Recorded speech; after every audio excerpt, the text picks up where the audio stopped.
Cette vidéo va porter sur les nœuds de propriété, en fait les nœuds de propriété implicites, et on va les comparer aux nœuds de propriété explicites. Et ensuite, on va utiliser les nœuds de propriété explicites qu'on va devoir utiliser avec des références, et on va montrer leur utilisation dans une machine AITA. Alors, par exemple, je vais tout simplement placer 3 boutons, donc pour le système argent. Je vais me prendre donc 3 boutons à placer. Je vais tout simplement être un petit peu de quel bouton on va mettre. On va mettre les boutons OK, Cancel et Stop. Ils sont déjà des noms bien définis. Alors, ces 3 boutons-là. Alors, par exemple, si j'aimerais faire disparaître les boutons ici de mon diagramme. Alors, je pourrais faire un clic droit et créer ici. Et on a le nœud de propriété, en anglais Property Node. Et ensuite, je peux choisir donc désactiver. Alors, c'est le nœud de propriété pour activer ou désactiver un bouton.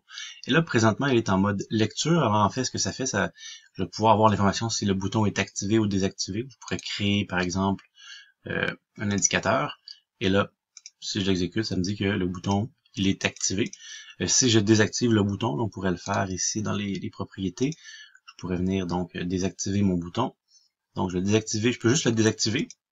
Comme ça. Là, il est désactivé, mais l'utilisateur ne le sait pas. En fait, on voit qu'il semble activé, mais il est désactivé. Si j'exécute, ça va me dire Disable. Et ici, l'idéal dans une interface utilisateur, c'est de désactiver et griser. Donc, l'anglais Disabled and Grayed Out. Et donc, il va être désactivé. Et là, donc, ça nous dit dans notre indicateur qu'il est désactivé. Nous, on veut le moins possible avoir à changer les propriétés directement avec l'interface. On va le faire de façon en programmation. Donc, on va faire ça avec les nœuds de propriété. Là, donc, ça, c'est le nœud de propriété qui est en mode lecture. Si je fais un clic droit, ici, je peux changer en mode écriture. Là, en français, c'est change to write, changer en écriture. Donc là, je vais juste supprimer mon indicateur. C'est plus nécessaire. Je vais enlever le fil brisé. Et le faire clic droit, changer en écriture. Et là, avec mon outil, donc, bobine, je peux faire un clic droit et créer une constante. Donc, on va juste faire créer constante. Et là, je peux choisir, donc, selon les nums, donc, enable qui est activé, disable qui est désactivé, et disable and grayed out qui est désactivé et grisé. Donc, on va faire disable and grayed out. Et par exemple, maintenant, on va pouvoir, si j'exécute le code, désactiver le bouton. Si je voulais l'activer, je pourrais l'activer ici. Et ça me permet donc d'activer, désactiver des éléments. Fait que ça, c'est un nœud de propriété qui est implicite, c'est-à-dire que on sait implicitement que ce nœud de propriété-là est lié à ce bouton-là. En fait, il porte le même nom. Et en raison de la création, par exemple, j'ai créé, par exemple, en nœud de propriété, en create property node. Puis en fait, si je change, par exemple, le nom de mon bouton pour l'appeler juste bouton, vous voyez ici que le nom aussi, l'étiquette de mon nœud de propriété va changer. Donc, on va remettre OK bouton. Et on a fait. Une autre façon de faire, c'est de créer des nœuds de propriété qui sont explicites, qu'on va explicitement les lier.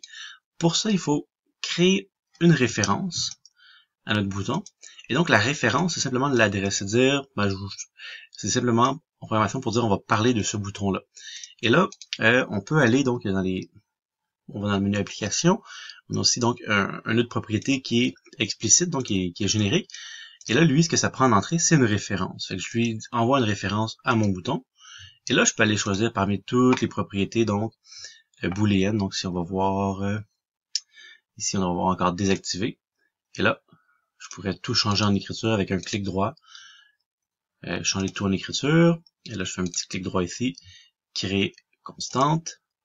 Et là, je peux effacer mon autre propriété qui était implicite. Et là, je peux, par exemple, donc, désactiver mon bouton. Et je vais être capable de désactiver mon bouton. J'exécute, je le désactive. Si je veux le réactiver, je saurais réexécuter ça. Mais ça, c'est pas pratique. En fait, on a une étape de plus. On a créé la référence et ensuite, on a dû ajouter un nœud de propriété générique. L'idéal, ça va être utiliser les références quand on va travailler dans une machine AITA. Alors là, par exemple, je vais faire une petite... c'est pas une vraie machine AITA que je vais faire, là. Mais je vais simplement me créer donc ma définition de type avec tous les items, toutes mes données que je vais avoir dans ma machine AITA. Fait que je vais simplement donc ici make type def donc de mon cluster et on va ouvrir la définition de type. Et là, ici j'ai ma définition de type. Et par exemple, donc dans ma définition de type, je pourrais mettre des données quelconques, mais je peux également mettre des références. En fait, si je fais un clic droit ici, on a des références pour des contrôles, donc des références qui sont génériques. Si je place cette référence-là ici, techniquement, la référence, elle est générique. Là. Si je regarde, mettons, pour le type de référence, je fais à générique, un objet, je vais à contrôle ici, je peux choisir, par exemple, ok, c'est une référence pour un booléen, un bouton, je pourrais avoir une référence ici.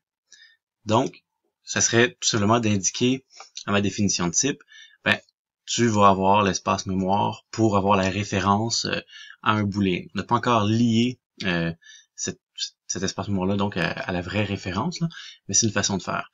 Sauf que c'est quand même long. Une chose qu'on peut faire aussi également, c'est juste prendre la référence ici et la glisser directement et automatiquement on se retrouve avec une référence qui est valide donc pour un booléen. Mais là, faut pas penser parce que j'ai glissé la référence ici, que la référence qui est ici, on parle de la référence. Ça, il faut que ce soit vraiment clair. Là. Ici, ça c'est la référence à mon bouton OK. Et ça nous dit simplement que c'est l'espace mémoire pour stocker une référence. Fait qu'on va devoir aussi lui dire de quelle référence on parle, la référence à quel bouton on parle. Donc, je vais enlever ça. En fait, on va en faire 3. On va avoir 3 références. Donc, une pour chacune de mes boutons. Je vais en copier une autre. Instant. Donc, on a 3 références. Puis, je peux les nommer. Ça, c'est pas, je vais les nommer tout simplement pour en avoir une pour chaque bouton. Donc, on va appeler ça le ref pour le bouton OK. Ici, j'ai appelé la référence pour le bouton cancel.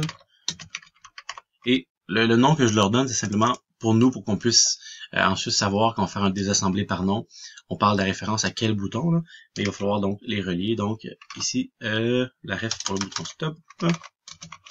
Donc, on a toutes nos références. On va juste sauvegarder la définition de type. Un instant. Control 1. Parfait. Donc, ma définition de type est sauvegardée. Faut regarder ça. On peut rapetisser ça aussi. Pas que c'est trop gros. Alors, là, la première chose à faire dans une machine état, puis là, j'ai pas une vraie machine état, là, on va, c'est pas recommandé, là, on va simplement se faire une petite structure déroulée, là. Je recommande jamais de faire ça, là, mais ça va juste être plus simple pour nous pour le faire. Donc, j'ai mes 3 boutons. En fait, je pourrais tout simplement, donc, on va créer des références pour chaque bouton. J'ai déjà ma référence pour mon bouton OK. Alors, on va donc prendre cette référence-là. Créer. Ça change même. On va les copier. J'aurais pu créer une référence en clic droit, mais on peut venir choisir ensuite. On peut modifier les références à quel bouton ils sont reliés. J'aurais pu toutes les créer en faisant un clic droit, créer référence. Là. Mais là, j'ai créé mes références pour le bouton OK, le bouton cancel et la référence pour le bouton stop. Et ce qu'on va venir faire, c'est avec un assemblé par nom. By name. On va tout simplement venir ici, donc envoyer notre cluster, et celui s'entend ce cluster s'entend avoir les références, donc on va les lier. Donc l'espace mémoire que j'ai dans ma définition de type pour les références, je vais venir donc envoyer la référence. Donc la référence au bouton, je dis tu vas maintenant être lié à la référence OK de ma définition de type. Même chose pour la référence du bouton cancel et la référence du bouton stop. Alors là maintenant, c'est une référence. Je vais pouvoir utiliser ces références-là ensuite pour activer ou désactiver mes boutons. Juste tasser mes boutons. Je vais mettre en bas. Puis ici, on peut enlever ça. On peut le garder, le disable comme ça, on peut l'enlever également. Là. On peut le garder. Alors donc, une prochaine étape, donc on peut ajouter une étape à ça. Les séquences déroulées, je les recommande pas. C'est la grosse séquence que j'ai mis, c'est juste pour l'exemple ici. Donc, par exemple, si à la prochaine étape, je veux désactiver mes boutons, ben, je vais pouvoir donc prendre un désassemblé par nom ici et je vais pouvoir venir me créer donc par exemple une autre propriété implicite donc avec l'application, une autre propriété explicite, je suis désolé, avec l'application, envoyer la référence ici, sélectionner la propriété, et là donc changer en écriture et ici créer une constante et je vais pouvoir donc par exemple activer tous mes boutons ou je pourrais tous les désactiver. Donc il faudrait que je fasse ça pour chaque bouton. En fait, une technique qui est quand même assez pratique, ce serait de me faire un sous-vide qui me permet de faire ça. Alors, juste arranger le câblage, petit instant.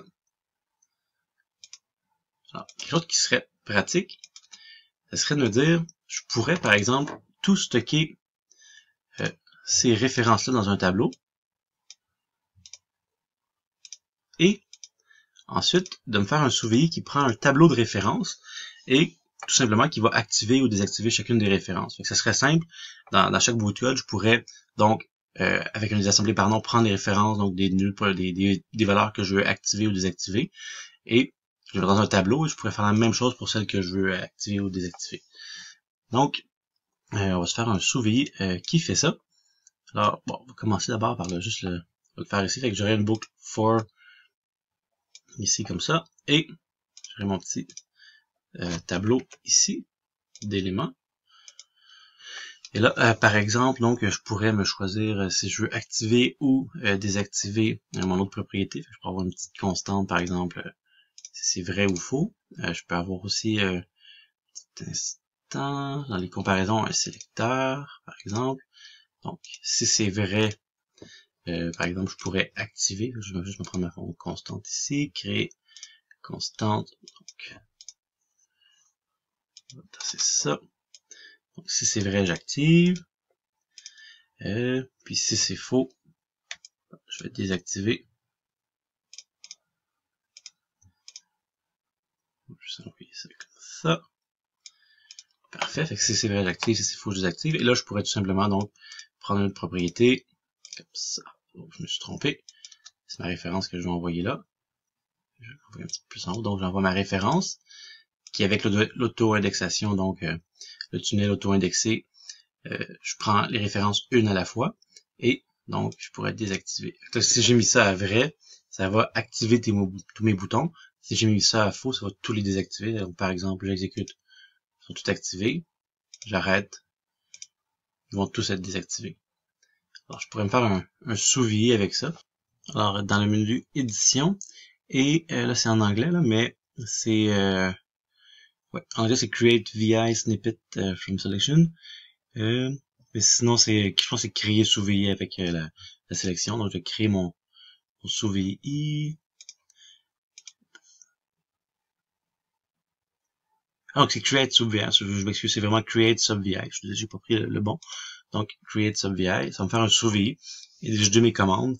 Et par exemple, je pourrais maintenant aller ouvrir juste ouvrir le sous-VI. Et on pourrait changer, par exemple, tout simplement l'icône pour l'appeler activer, désactiver. C'est pas